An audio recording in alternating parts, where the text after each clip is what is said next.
नमस्कार बंधुरा आबारो एकटा नतून रेसिपि पर्वे आपनादेर सकलके अनेक अनेक स्वागत।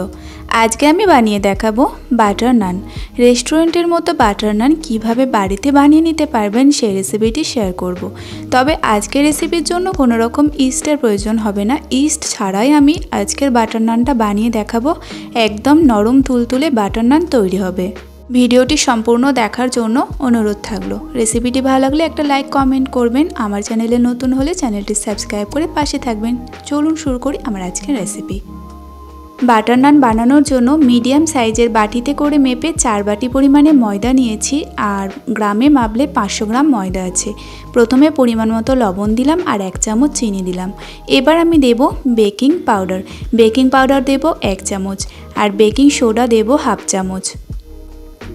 বেকিং পাউডার এবং বেকিং সোডাটা অবশ্যই দেবেন। এখন সব কিছু একসঙ্গে একটু মিক্স করে নিচ্ছি। এরপরে আমি দিয়ে দেব টক দই। যেই বাটি করে ময়দাটা মেপেছিলাম সেই বাটি করেই 1 বাটি পরিমাণে টক দই দিলাম। 4 বাটি ময়দার জন্য 1 বাটি টক দই। এখন দিয়ে দিচ্ছি 4 চামচ পরিমাণে রিফাইন্ড অয়েল। প্রত্যেকটা উপকরণ সঠিকভাবে দিলেই একদম পারফেক্টভাবে বাটার নানটা তৈরি করে নিতে পারবেন। এখন দইয়ের সঙ্গে ময়দাটা খুব ভালোভাবে মিশিয়ে নিতে হবে। যতক্ষণ না পর্যন্ত সমস্ত ময়দাটা দইয়ের সঙ্গে মিশে যাচ্ছে ঠিক ততক্ষণ পর্যন্তই মিশিয়ে যাব। এবার ময়দাটা মাখার জন্য আমি নিয়েছি উষ্ণ কুসুম গরম জল। আর এখানে জলটা অবশ্যই উষ্ণ কুসুম নেবেন, খুব বেশি গরম না। অল্প অল্প জল দেব আর ময়দাটা মেখে নেব। আর এখানে যেই বাটি করে ময়দা মেপেছিলাম সেই বাটিতে করেই আমি জলটা মেপেছি। প্রথমে আমি 1 বাটি জল নিয়েছি। অল্প অল্প জল দিচ্ছি আর ময়দাটা মেখে নিচ্ছি। এখন সম্পূর্ণ জলটা দিয়ে দিয়েছি।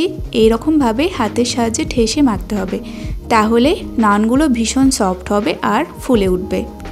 আর এই ময়দাটা মাখার জন্য 1 বাটি আর হাফ বাটির একটু কম জল লেগেছে। হাতের মধ্যে এরকম একটু লেগে যাবে, ঠিক এরকমভাবে ময়দাটা মেখে নিতে হবে। এখন চাপা দিয়ে আমি ময়দাটা প্রায় রেখে দেবো 1.5 ঘন্টা মতো। আপনাদের হাতে বেশি সময় থাকলে 2 ঘন্টা রাখতে পারেন, আবার কম সময় থাকলে অবশ্যই 1 ঘন্টা রাখবেন। একটা ভারী টাওয়াল এইভাবে জড়িয়ে আমি রেখে দেবো যাতে এই ময়দা মাখাটা একটু গরমে থাকতে পারে। ফিরে আসলাম 1.5 ঘন্টা পরে। এখন আমি চাপাটা খুলে নিচ্ছি আর এখন ময়দা মাখাটা অনেকটা ফুলে উঠেছে। এখন আর বেশি মেখে নেব না, হালকা একটু মেখে নিয়ে এর থেকে আমি লেচি কেটে নেব। আর লেচিগুলো কেটে নিতে হবে রুটি বা লুচির থেকে বেশ কিছুটা বড় করে। এখন আমি নানগুলো বেলার আগে 3টে উপকরণ দেখিয়ে দেব। এখানে কিছুটা ধনেপাতা আমি এভাবে ছিঁড়ে রেখেছি, মানে শুধু পাতাগুলোর অংশটা নিয়েছি। কিছুটা কালো জিরে আর এখানে বাটার আমি গলিয়ে রেখেছি। এবার একটা লেচি আমি তুলে নিলাম আর বাকিগুলো এভাবেই চাপা দিয়ে রেখে দিলাম। এবার আমি বেলে দেখাবো। প্রথমে এরকম গোল করে নেব, তারপরে ওভাল শেপে বেলে নিতে হবে। আপনারা চাইলে গোল বা ওভাল শেপ যে কোনোভাবেই বেলে নিতে পারেন। এবার আমি ওপর দিয়ে দিচ্ছি কালো জিরে, ঠিক এরকম হালকা করে ছড়িয়ে দিচ্ছি। এবার আমি যে ধনে পাতাগুলো আমি কেটে রেখেছিলাম সেই ধনে পাতাগুলো দিয়ে দিচ্ছি, মানে শুধু পাতার অংশগুলো দিতে হবে। এবার বেলুন চাকি দিয়ে ঠিক এরকমভাবে হালকা হাতে আমি এটা বেলে নিলাম যাতে এগুলো বসে যায় ময়দার মধ্যে। অন্যদিকে একটা তাওয়াকে ভালোভাবে গরম করে নিয়েছি। ফ্লেমটা লো করে একটা বাটার নান দিয়ে দিলাম। এখন 1 মিনিট হতে দেব। 1 মিনিট হয়ে যাওয়ার পরে আবারও বাটার নানটা উল্টে দিলাম আর ফ্লেমটা মিডিয়াম করে নিলাম। এবার এই সাইডে আমি ভালোভাবে বাটার লাগিয়ে নিচ্ছি আর আপনারা চামচের সাহায্যে লাগিয়ে নিতে পারেন বাটার। ভালোভাবে বাটার লাগানোর পরে আবারও উল্টে দিলাম, ফ্লেমটা মিডিয়ামেই থাকবে। এবার এই সাইডে খুব ভালো মতো বাটার লাগিয়ে নিতে হবে। আর এখন একটা বাটার নান একদম রেডি। এখন আমি নামিয়ে নেব। বাটার নানগুলো ভাজতে খুব একটা বেশি সময় লাগে না, খুব তাড়াতাড়ি ভাজা কমপ্লিট হয়ে যায়। পরবর্তী আবারও একটা আমি বাটার নান রেডি করে নিয়েছি ঠিক একইভাবে। আবারও দিয়ে দিচ্ছি তাওয়ার মধ্যে। প্রথমে আমি ফ্লেমটা লোতে রেখেছি।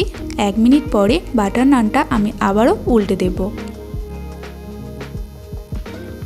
এই সময় ফ্লেমটা অবশ্যই লোতে রাখবেন, নাহলে নিচের দিকটা বেশি পুড়ে যেতে পারে। এরপরে আবারও একইভাবে বাটার লাগিয়ে নিচ্ছি। যেহেতু এটা বাটার নান অবশ্যই বাটারটা দেওয়ার চেষ্টা করবেন। এইভাবে আপনারা বাটার নানটা বানিয়ে খেতে পারেন, ভীষণ সুন্দর খেতে হয়। এই সাইডে আমি খুব ভালো মতো তেল ব্রাশ করে নিলাম। এখন আবারও উল্টে দিচ্ছি আর অপর সাইডটাও ঠিক একইভাবে আমি তেল ব্রাশ করে দেবো। আর অবশ্যই এই সময় ফ্লেমটা থাকবে মিডিয়ামে।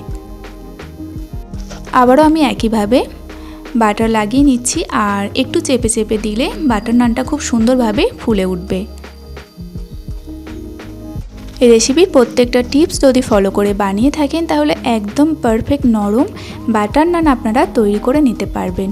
এই বাটার নানটাও একদম তৈরি হয়ে গেল আর দেখতে ভীষণ সুন্দর হয়েছে। এখন এই বাটার নানটাও আমি তুলে নামিয়ে নেব। আর বাকি বাটার নানগুলো আমি একই পদ্ধতিতে বানিয়ে নেব। পরবর্তী আবারও একটা বাটার নান আমি একই পদ্ধতিতে বানিয়ে নিয়েছি আর এই বাটার নানটাও তৈরি হয়ে গিয়েছে। এখন এটাকেও আমি তুলে নামিয়ে নেব। আর সবগুলো বাটার নান আমি একই পদ্ধতিতেই বানিয়ে নিলাম। আপনারাও কিন্তু এইভাবেই বাটার নানটা বানিয়ে খাবেন, ভীষণ সুন্দর লাগবে, একদম রেস্টুরেন্টের মতো। আর সবগুলো বাটার নান একই পদ্ধতিতে বানিয়ে নিলাম। আপনারাও অবশ্যই এইভাবে ট্রাই করুন আর কেমন লাগলো অবশ্যই একটা কমেন্ট করে জানাবেন। আজকে আমি পরিবেশন করেছি বাটার চিকেনের সঙ্গে। আপনারা চিকেন কষা, মাটন কষা যে কোনো কিছুর সঙ্গে বাটার নান পরিবেশন করে নিতে পারেন, তবে বিশেষ করে বাটার চিকেনের সঙ্গে ভীষণ ভালো লাগে খেতে। আজকের এই বাটার নানের রেসিপি ভালো লাগলে প্লিজ একটা লাইক কমেন্ট করবেন, সঙ্গে চ্যানেলটি সাবস্ক্রাইব করে পাশে থাকবেন। আজকের ভিডিও এই পর্যন্তই বন্ধুরা, দেখা হবে নতুন কোনো রেসিপি পর্বে। ততক্ষণে আপনারা সকলেই ভালো থাকবেন।